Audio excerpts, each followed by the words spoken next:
to meet that guy y'all were talking about.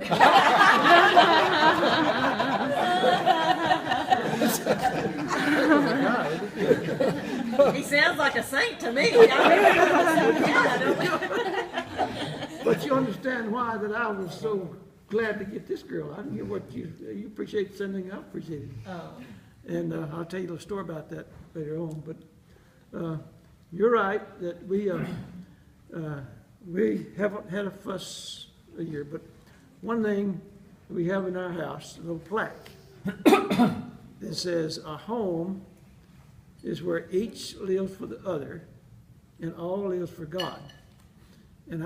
And she put that where every time I go out the front door, I see it.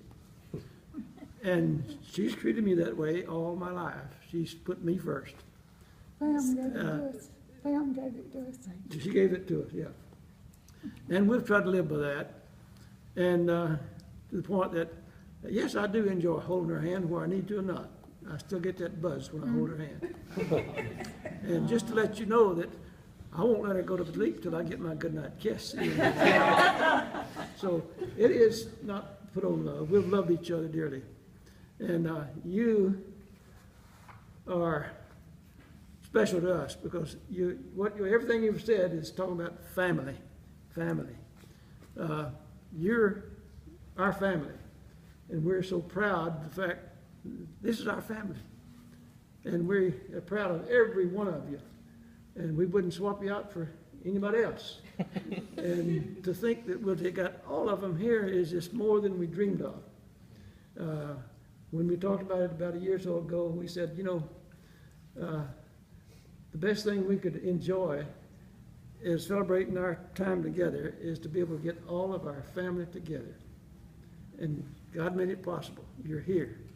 And I want every one of you to not ever forget, your family is a treasure and a jewel that you cannot buy. You can only get it through love with each other. And I hope that every one of you will have the same good joy that we have had of enjoying our children and their children's children. And we do that because we had great parents. One thing I want to tell you a bit about, I want to tell something about who you are. But first, I want to tell you about how almost you were not. Okay, because that almost happened. When I came back home after being discharged from service, I had never lived in Palestine. And I didn't know anybody there, except I met Erma before then. But I didn't know any boys, didn't know the girls. So I thought, well, I need somebody that I can fellowship with. So at that time, the National Guard was very active, and I said, I'll just join the National Guard. Not that I went into the Army, but I knew that that's young men, my same age, and I get to meet some people downtown. So I joined the National Guard, and I did. It worked. I met some fine people from Palestine, and Erma and I had been dating, because I'd been out a while, and we've enjoyed each other, but we were just dating at the time. And anyhow, when you meet these young fellows around town, you're going to meet some girls too. Well, we'd been together and kind of getting real fond of each other all the time. And at that time, there were such things as dry counties. Dry county means you can't sell liquor or beer. But in Trinity, close by, it was wet. And just on the other side of the Trinity line, there was dance halls. And the young people of Palestine went to Trinity on Saturday nights to have a dance and enjoy themselves. Well, there was another good-looking blonde asked me to join them on a Saturday night and go to Trinity with them and to have a good time. And that sounded like good to me. That's pretty good. Well, Erma found out about it. She said, well, you go ahead and go if you want to, but don't ever come back to me. Well, I thought about that for a while before I went. And I did make the choice and decision that that's better. I'd rather have her than a good night party and Trinity. And I didn't go. And if I had not made that decision, you wouldn't be here. So I'm just pointing out, decisions have you make in a short period of time have a long lasting effect. So don't ever forget that. I made the right decision. And before we were married 5 years before Cindy came along. But before Cindy came along, we decided between us that when we start our family, we're going to raise our family under the knowledge and leadership of God. And we've kept to that. And you have evidenced that that's a worthy thing to do. And we're glad that we had this judgment enough to do that, because you are our treasures that we'll never be able to, you can't buy it with the world's wealth, but you are our wealth and our legacy, and we're proud of it. But before I let you go, I said I was going to tell you about who you are, because I think it's important you know who you are, where you came from. And we're going to start off with Erma and his great-grandfather. He was born in Wales in 1833. And the Welsh has a pretty long history. They have evidence of Welsh being occupied by humans 29,000 years ago. So you people, a lot of you people go back a long ways in history. So and their great-grandfather and grandmother were from Wales. But in 1879, because of religious persecution, their great-grandfather, Thomas L. Thomas, took his wife and 3 children, boarded a boat, and headed for the United States. They landed in Galveston in 1879 with 4 children and his wife.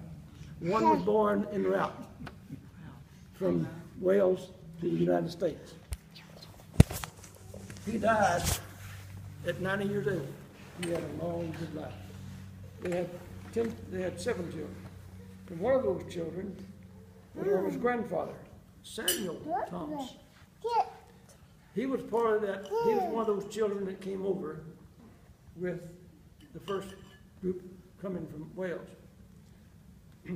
He was 18 years old when he landed in Galveston. Their family took a train and came to Palestine. We don't know in what your past, we don't know why they chose Palestine. It's kind of interesting, but they did. They took the train from Galveston, came to Palestine.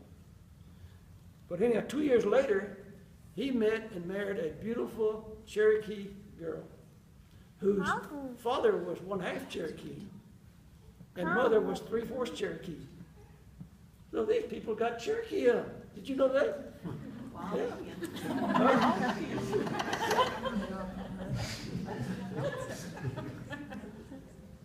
He died at the age of 72. Now, John Lewis Thomas, Erma's and Annie's dad, was the second child of Thomas, and he married a Collier, Nana May Collier. Now, these Colliers are well known, the Collier women are well known for their cooking. And I've heard stories already today that these Collier girls knew how to cook. And having been married to one ancestor, well, I mean, the descendant of one of them, I know that that's a fact. You talk about Erma's mother's cooking. There's nobody that I've ever met, I've ever eaten from, that could make a bread. I don't know what you call it. Yeast rolls. Like she could make, you'd take a meal of her yeast rolls and fried chicken and you lived it high. She could make it better than anybody I've ever met. Yeah, she didn't pass that down to Erma. Erma hadn't made me any.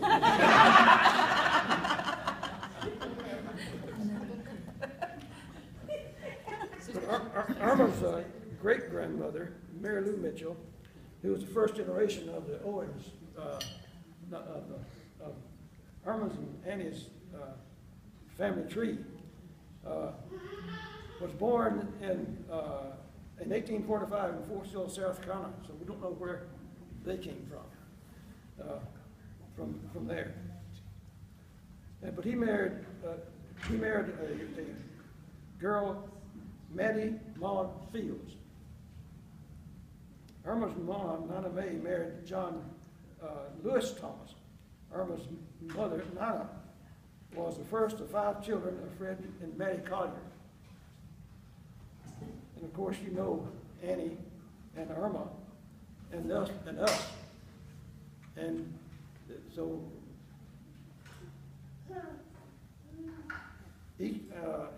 Nana, Irma's dad died at age 86, and their mother died at age 88. So they too have had a long life. So you see a pattern here of people having long life. We don't have much history of my dad's life back then because my dad's parents were Sam and Rachel Johnson Smith, and she died when Dad was 2 years old. And his dad worked for the railroad and was on the train. They traveled a lot working on the railroad, and he couldn't afford it. He couldn't stay home and take care of the children. 2 years old, he had a younger sister. So he farmed them out to various women he knew to take care of them until he was 4 years old, at which time he was adopted by his Uncle Charlie, who lived in Palestine. And Uncle Charlie was really a wealthy man living out on Nature's Highway until he made a fortune in cotton until the Depression hit, and he lost a lot of his fortune, but he still retained much land there in Palestine. Dad never saw his sister. She was also adopted out to someone who's not a relative, but we finally located her, and 40 years later in Ardmore, Oklahoma. And Dad married a girl by the name of Lonnie Parnell. That's my grandmother. Not my mother, it's Lonnie Parnell. Dad died at age 90, at 90 years and 8 months. Mother died at 98 years and 8 months. Long life. But now my mother's life, we can cut her go back 380 years. We can trace her back to George Dillard Sr., who was born in 1634. So they came from England. Now, when my mother was the only child of she and Leffie Parnell, and although that she had other brothers and sisters after her other second marriage, but my mother was the only child from that couple. And so her name was Parnell. But my grandmother married, I think, 3 other times before she died at the age of, she was, I think, 86 when she died. But she had a sister that lived to be 105. So you descendants, look at here again. I had to put more money in my 103 million. That's what I'm trying to get you to understand. You better save big because you're going to live long. Besides that, here it is. I'm approaching 87. Erma's getting close to 85. So it's you've got a family with longevity, longevity. So you probably wonder why I give you this dull history, but I think it's important. You know who you came from and who you are. And you have a part in you of every one of these people that I've mentioned. And all, from as far as we know, you have a part of them in you. Half of the DNA of the mother and half of the DNA of the father goes to you. You're half and half, your mother and your father, and your DNA. Now, some genes are not passed down, only from generations, but you have part of the genes of everybody that came before you. You never wash out all the genes of your ancestors. You have good ancestry. You come from a stock of hard-working, faithful people. These people were farmers. Erma and Annie's grandfather was a nurse in Palestine and later became a pharmacist. But you may not find in the history books any of these names. But these people came to this country and built this country. They were people that were self-sufficient, but most of all, very tightly family-oriented. I don't know where I mentioned or not, but their great-grandfather, bought I believe his great-grandfather, bought a farm about 3 miles out of Palestine. And it turned out that I think the whole family were neighbors, just about. I think that's right, isn't it? Most of them were neighbors. So they were tight family people. The Colliers were very tight family people. They had reunions every year, a Collier reunion. You heard it, that makes sense. And so they loved each other, cared for each other, and believed. And that's what, if we can pass something to you that says family is meaningful, pass it on. Teach it to your children. Love your family. And that's what we feel about you. We love you, and we know that, as I pointed out, you have excellent genes, which means that you have what's in you can make you become anything you choose to make. You offer yourself. Your DNA can determine your appearance and your health. And you can see that. Look at that curly head. Who else running? Who's got curly head? All of them. I used to. My mother's brother we know he was a commercial artist. David hasn't had one day of artist school in his life, but he can draw anything he desires. And what happened to that? He's got a son that's even better than his. So those traits that's in your DNA stays in the line. And you have the best you can get. So I want to let you know who you are. And don't forget it. You are our legacy. And we're just so proud of the fact we put this thing together. And we hope that it's not the last one that you participate in. So I don't know how I can say thank you enough for what you've done to be able to make it. One of our joys is to be able to see our family and our kids do well, and to love each other. And that's our reward, to see you love each other. And we think you do that. And we just want to tell you that we thank you. We thank you for it. And how you've treated us. And you said something about you never heard me, us fight together. But one rule I passed down to our kids is that you never are allowed to sass your mama. That's when they got in trouble, when they sassed their mama. And they never did. But I think it's about time we eat something. So let's